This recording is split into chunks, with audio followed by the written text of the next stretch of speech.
Nesse vídeo eu vou mostrar um pouquinho sobre a administração da sua sala de estética. Será que você é um profissional aí que está adentrando aí no mundo da estética e está um pouquinho perdido com relação a isso? Vem comigo que eu vou mostrar tudo nesse vídeo para você.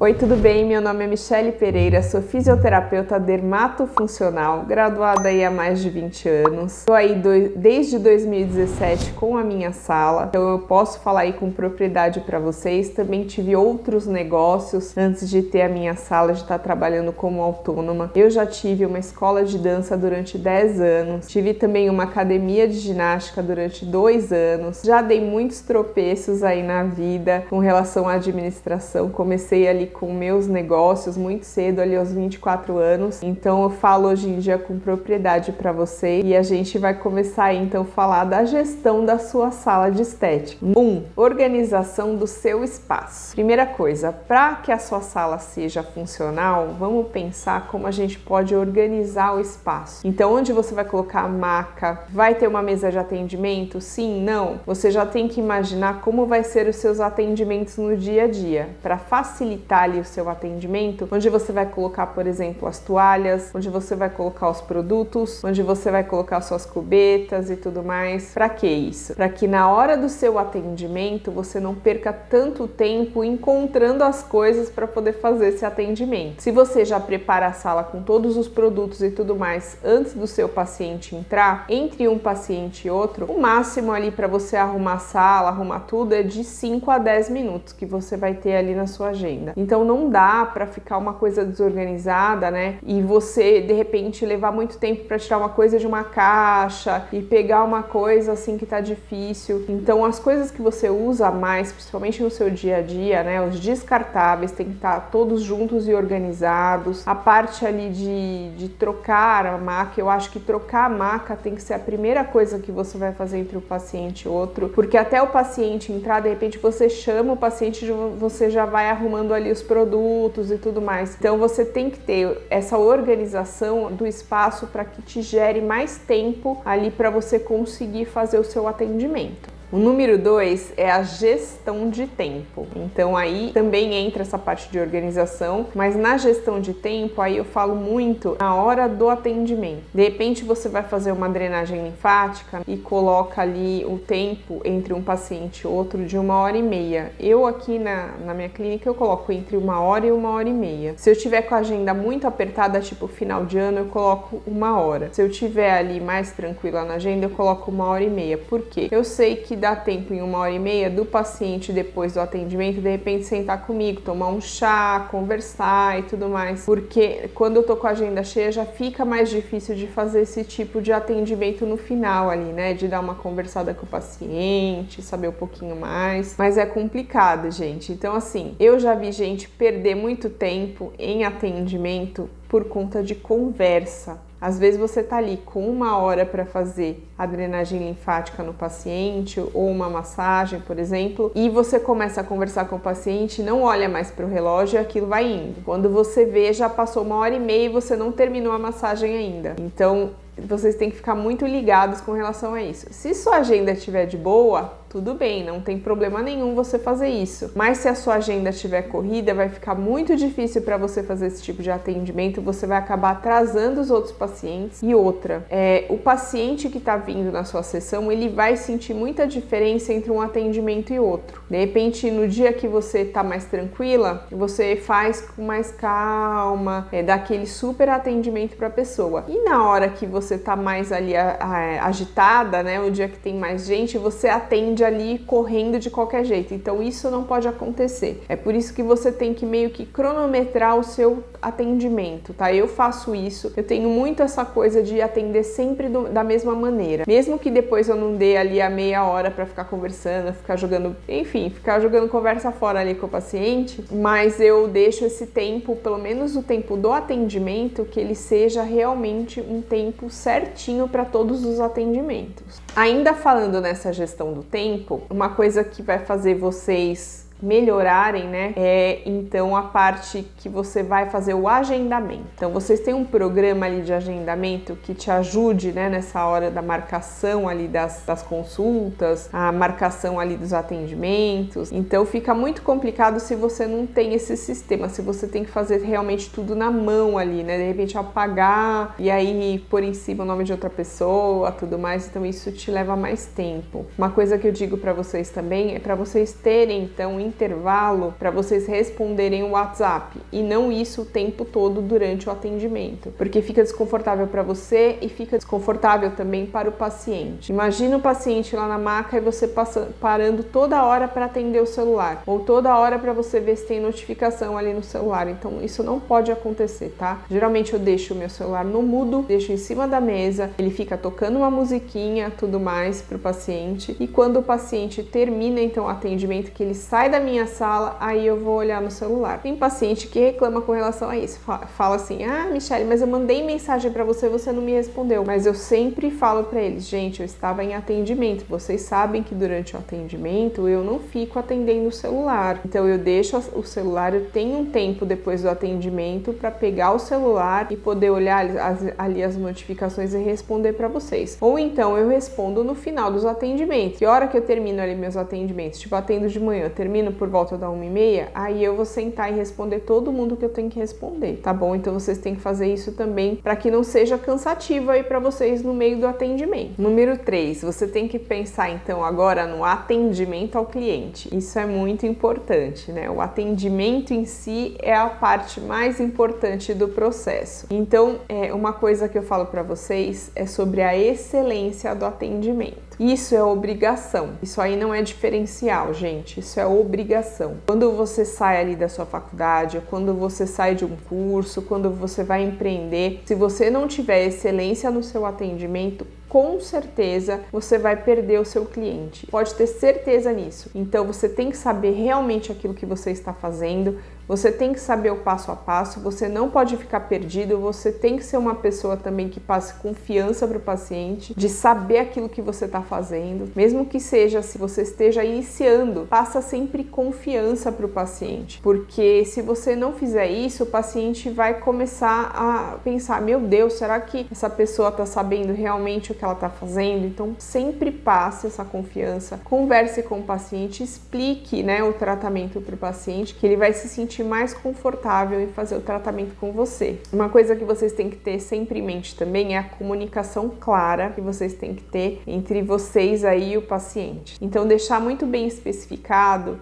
quais são ali as regras do seu atendimento. Se o paciente chegar atrasado, você vai atender esse paciente ou não? Então isso é muito importante. O que eu faço aqui nos meus atendimentos? Se a pessoa chegar atrasada, eu tenho outro paciente na sequência, eu falo para ela: olha, hoje vai dar só para fazer isso. Você quer fazer o seu atendimento ou não? Aí a pessoa fala: ah, sim, então deixa para a próxima, entendeu? Porque eu não vou ultrapassar o tempo do outro paciente porque aquele paciente chegou atrasado. Não façam isso, porque vocês vão estar matando ali a qualidade do seu atendimento. Então, assim, o paciente chegou atrasado, o horário dele ali eu marquei o intervalo de 1h30. Se em 1h30 ali ele chegou, por exemplo, meia hora atrasado, eu tenho 1 hora para fazer o atendimento dele. Se der para fazer dentro dessa 1 hora, beleza. Se não der para fazer, eu vou fazer dentro dessa 1 hora o que eu puder fazer, né? Então não dá realmente. Tem gente que coloca ali 15 minutos é o máximo que o paciente pode chegar e tudo mais, mas tem gente que realmente atrasa e fica: olha, eu tô chegando, olha, não sei o que. Eu até atendo a pessoa, mas eu explico para a pessoa que não vai dar para ser um atendimento super,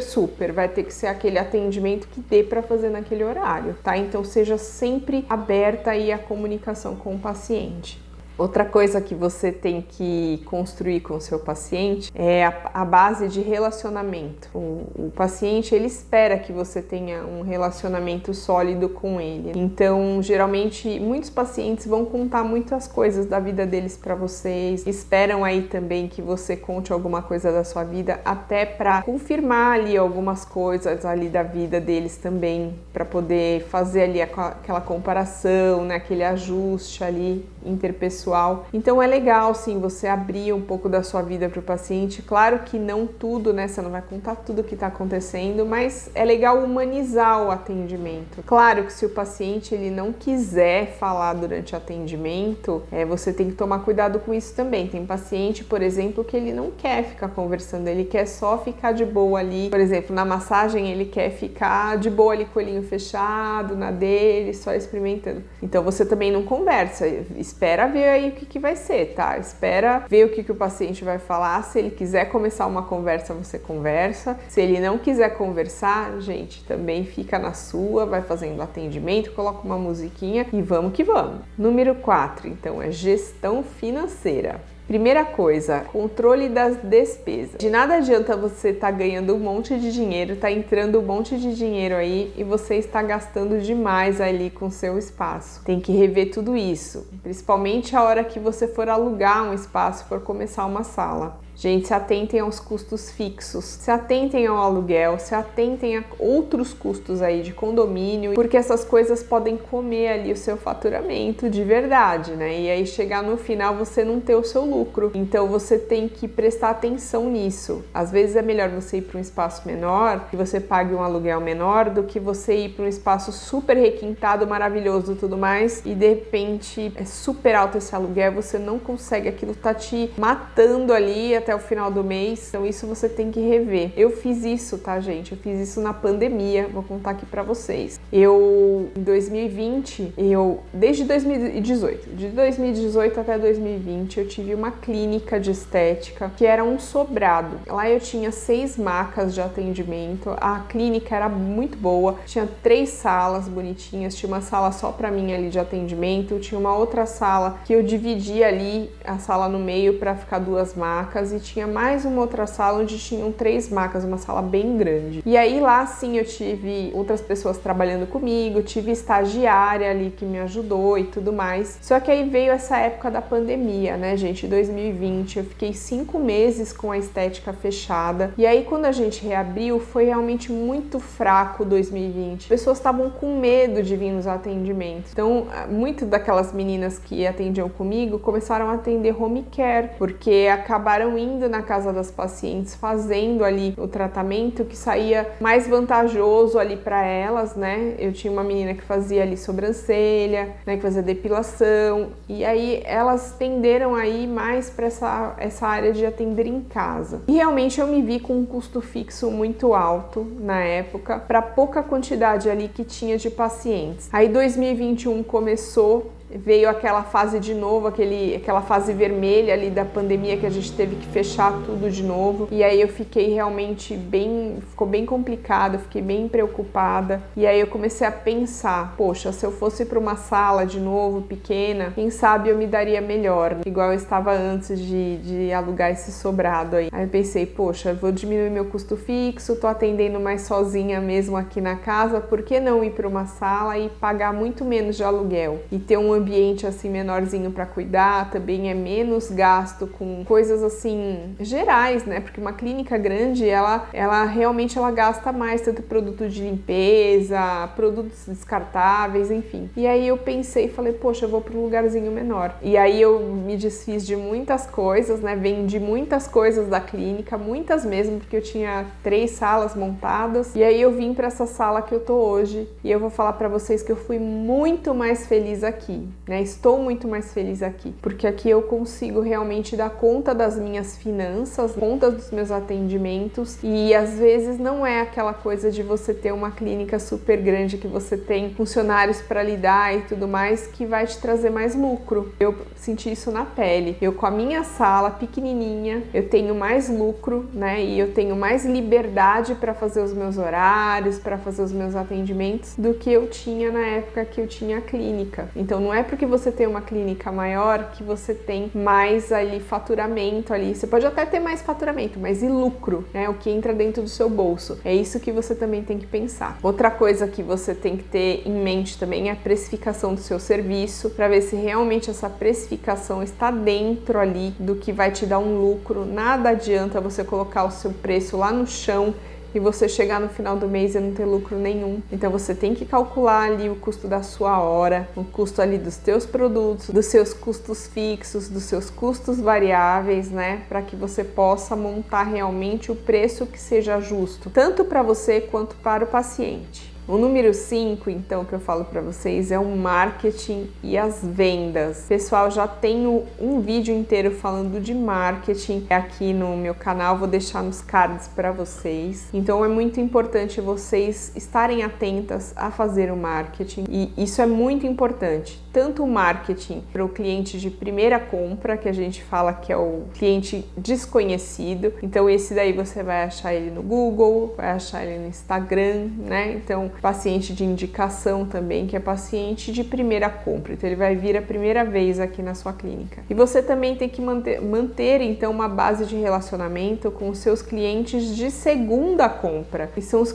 seus clientes recorrentes. Os seus clientes recorrentes, eles são mais importantes do que os clientes de primeira compra, porque esses já experimentaram o seu atendimento e eles têm uma tendência a comprar tickets mais altos, então eles vão pagar um pouco mais pelo seu serviço. Então, se você ofertar, por exemplo, um outro tipo de tratamento um pouquinho mais caro, são esses pacientes que vão comprar e não geralmente os pacientes de primeira compra. E também manter ali a fidelização do paciente. Tem várias estratégias para você poder fidelizar o paciente, como dar algum desconto diferencial para o paciente na hora do pagamento, oferecer sessões a mais ali nos pacotes para o paciente. É claro que você não vai fazer isso para todos os pacientes, principalmente aqueles que vêm, faz alguma coisinha e volta muito tempo depois para fazer alguma outra coisa. Esses daí, gente, ainda são meio que paciente de primeira compra, né? Porque ele vai voltar depois de um ano para fazer alguma coisa com você. Agora, aquele paciente que tá ali todo mês, esse sim é interessante, ele tá numa lista VIP. Então, quando ele for